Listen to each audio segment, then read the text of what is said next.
एक likeable personality, एक strong story arc, narrative presence, character shift, moral understandings, ये सारे कैरेक्टर ट्रेट्स एक रूल बुक होते हैं। जब तुमको कोई ऐसा कैरेक्टर लिखना हो जो लोगों के दिमाग में बस जाए, जो शो का वन ऑफ द मोस्ट यादगार कैरेक्टर में से एक और जो लोग सदियों सदियों तक याद रहे, जो शो का फ्लैग बेरर बन के रहे। बट समटाइम्स जब तुम ये रूल बुक उठा के फाड़ के फेंक देते हो, then this is how you get some of the most memorable characters ever written. आज हम बात करेंगे ऐसे ही एक कैरेक्टर की जिसका नाम है हिसोका मोरो।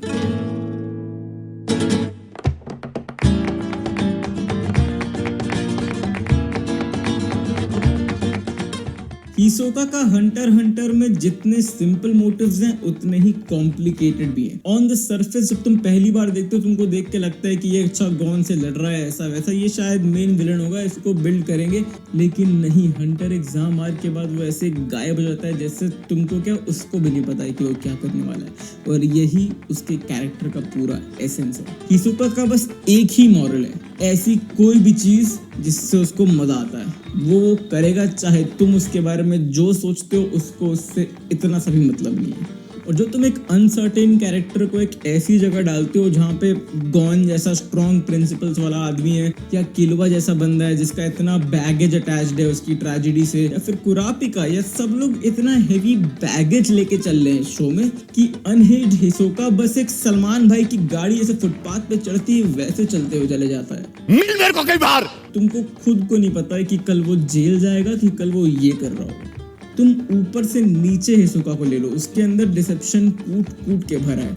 चाहे वो कुछ ना भी कर रहा हो ना किसी आर्क में, बस बैकग्राउंड में खड़ा हो, तुमको एक दो झलक दिख जाए कि हिसोका यहाँ पे एग्जिस्ट करता है, तो तुम पूरे टाइम बस यही सोचते रहोगे कि भाई हिसोका क्या करेगा, हिसोका क्या करेगा। उसका एनिग्मा उसके सीन्स को इतना पावरफुल बना देता है ना, तुमको ना उसके पास्ट के बारे में कुछ पता है, ना उसके करंट मोटिवेशंस के बारे में कुछ पता है, ना उसकी स्ट्रेंथ पता है, ना वीकनेस पता है। और ये सब चीजें हिसोका के लिए इतने फेवर में वर्क करती है ना, स्टोरी में ही खाली नहीं, एक राइटर की टूल की तरह अपने व्यूअर को कुछ एक्सप्लेन करने के लिए या फिर एक सरप्राइज देने के लिए। ऐसा लगता है कि तुम गेम ऑफ थ्रोन्स देख रहे हो कि भाई कब कौन मर गया कुछ नहीं पता, ये बंदा कब कैसा हो जाए कुछ नहीं पता, लेकिन सब ऑर्गेनिक भी लग रहा है, नेचुरल भी लग रहा है। तुम सोचो हिसोका यहाँ पे फैंटम ट्रूप को धोखा दे रहा है, वहां पे यॉर्क सिटी में गॉन से लड़ रहा है, और अगले ही पल ग्रीड आइलैंड में इन लोग के साथ बैठ के ऐसे ही मजा करने लगता है, वॉलीबॉल खेल रहा है। और ये सारी चीजें नेचुरल लग रही है, ऑर्गेनिक लग रही है, कोई चीज इधर से उधर नहीं लग रही है।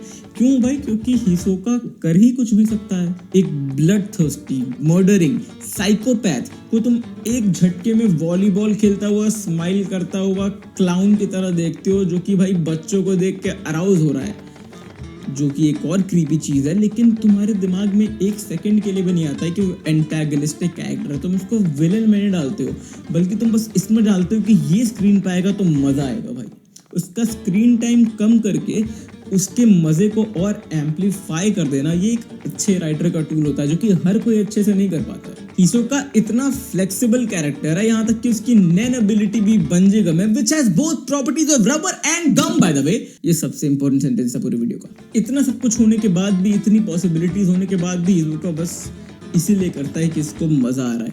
उसको फैंटम ट्रूप ज्वाइन इसलिए करना है क्योंकि उसको एक दिन क्रोलो को चैलेंज करना है, उसको क्रोलो से लड़ने में मजा आएगा। जिंदगी की सिंपल चीजों में हिसोका का मजा छुपा हुआ है, जैसे गुड फाइट्स एंड स्विंग। तुमको अगर ये ज्यादा लग रहा है तो तुम 1999 वाली हंटर देखो, हिसोका उससे ही बड़ा वाला था वहां पे। पर ऐसा नहीं है कि तुम हिसोका को बस वायलेंस और पीडोफिलिया में क्लासिफाई कर सकते हो। जैसे कि कैस्ट्रो से उसकी फाइट में वो एक सुपर नेचुरल पावर्स रखने का और मैजिशियन होने का डिसेप्शन ऐड करता है अपनी नैन एबिलिटी से अटैच करके, क्योंकि उसको उन लोग को पागल कराने में मजा आता है। एट द सेम टाइम हिसोका खुद ही जाके इन लोग की हेल्प भी करता है जब उसको मन करता है, चाहे गॉन हो चाहे किलवा हो, जब उन लोग को बताता है कि हेवन सेरेना में कैसे आगे बढ़े अपनी नैन को लेके, और फिर ग्रीड आइलैंड में भी। और इन सब चीज़ों में तुम बस यही सोचते रह जाते हो कि क्या हिसोका के ये सब करने के पीछे कोई वजह है, क्या उसके साथ कुछ हुआ था, क्या उसका करंट मोटिवेशन है, उसका पास्ट में क्या हुआ था, वो ऐसा क्यों है। हालांकि हंटर में तुमको कभी नहीं पता चला कि उसका पास्ट में क्या हुआ था, बट टोक्यो घोल के राइटर ने जरूर एक वन शॉट मांगा लिखी थी जिसको हंटर के राइटर ने भी एक्नॉलेज किया है कि उसको बहुत सही लगी। तो आई गेस इसमें कुछ ट्रूथ है हिसोका के बारे में। हिसोका बेसिकली एक बहुत इंजर्ड स्टेटस में एक सर्कस के पास जाता है, वो लोग उसको ले लेते हैं। कैसे इंजर्ड हुआ ये किसी को कुछ नहीं पता, पर वो धीरे धीरे क्लाउनरी और ये सब चीजें सीखता है वहाँ पे। और जो उनका सर्कस का जो मास्टर रहता है, जो हेड बंदा रहता है, वो यार मर्डर वर्डर करता रहता है, वो सीरियल किलर रहता है। इवेंचुअली हिसोका उसको खुद जाके मार देता है। मोटिवेशंस क्लियर नहीं कि क्या हिसोका किसी रीजन से मारा था या अपने खुद के प्लेजर के लिए मारा, लेकिन उसको मार देता है। और फिर उसके बाद then eventually transforms into the Hisoka we know today. एक और चीज हमको उसके पास्ट के बारे में पता है कि इसकी एबिलिटी का नाम बंजी गम इसलिए बिकॉज वो बचपन में एक च्युइंगम खाता था जिसका नाम बंजी गम था, और उसके पास पैसे नहीं होते थे, वो उसको चबा चबा के उसका पूरा टेस्ट खत्म हो जाए तब तक चबाता था। हालांकि ये दोनों स्टोरीज ही झूठ हो सकती हैं बिकॉज हिसोका तो भाई डिसेप्शन का किंग है। ये सारे जो ट्रेड्स है ना, चाहे हिसोका की अनप्रेडिक्टेबिलिटी हुई, उसका एजेंट ऑफ केओस होना हुआ, उसका कम प्रेजेंट होना, जब होना तब हाहाकार मचा देना, किसी से भी डरना नहीं, जैसे वो जब वो इलूमी को बोलता है कि मैं किलोआ को मार सकता हूँ क्या, बस देखने के लिए कि इलूमी का रिएक्शन क्या होगा। ये सारे ट्रेड्स ऑब्वियसली हमको एक और जगह दिखते हैं एटलीस्ट, जिससे कि हिसोका क्लियरली इंस्पायर्ड है, वो है द जोकर।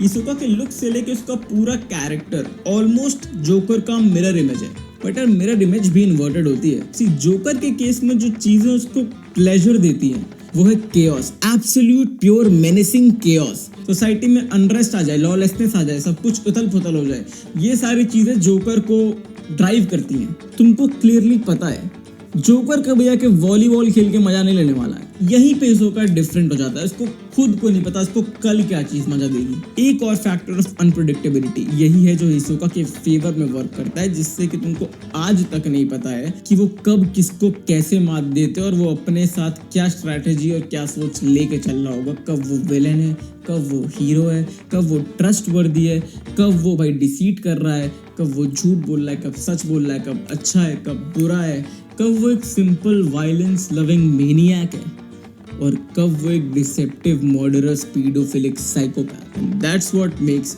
हिसोका Morow special.